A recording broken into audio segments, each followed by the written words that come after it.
दो मछलियों और एक मेंढक की कथा। एक तालाब में दो मछलियां रहती थीं।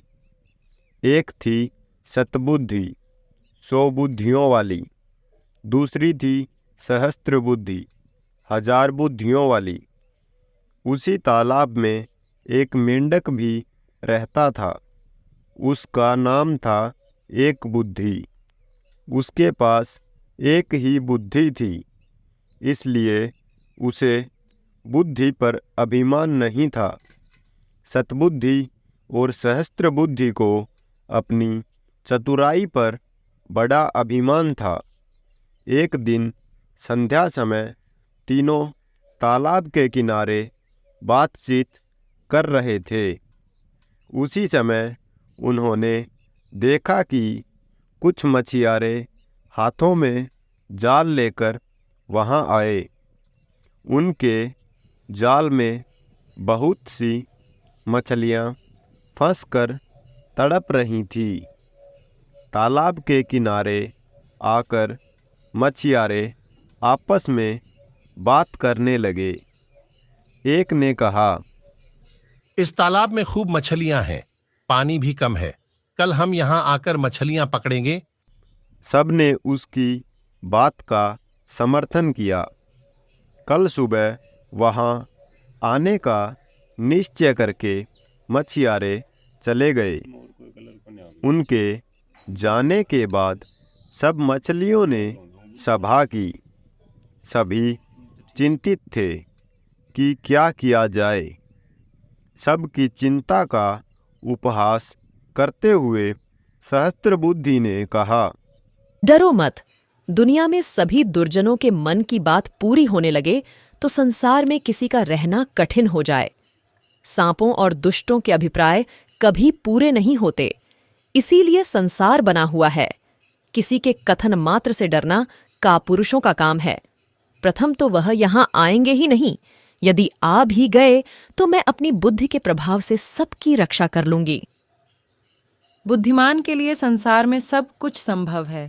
जहाँ वायु और प्रकाश की भी गति नहीं होती, वहाँ बुद्धिमानों की बुद्धि पहुँच जाती है। किसी के कथन मात्र से हम अपने पूर्वजों की भूमि को नहीं छोड़ सकते। अपनी जन्मभूमि में जो सुख होता है वह स्वर्ग में भी नहीं होता।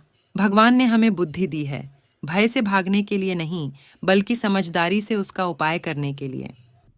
तालाब की मछलियों को तो सतबुद्धि और सहस्त्र बुद्धि के आश्वासन पर भरोसा हो गया, लेकिन एक बुद्धि मेंढक ने कहा, मित्रों, मेरे पास तो एक ही बुद्धि है।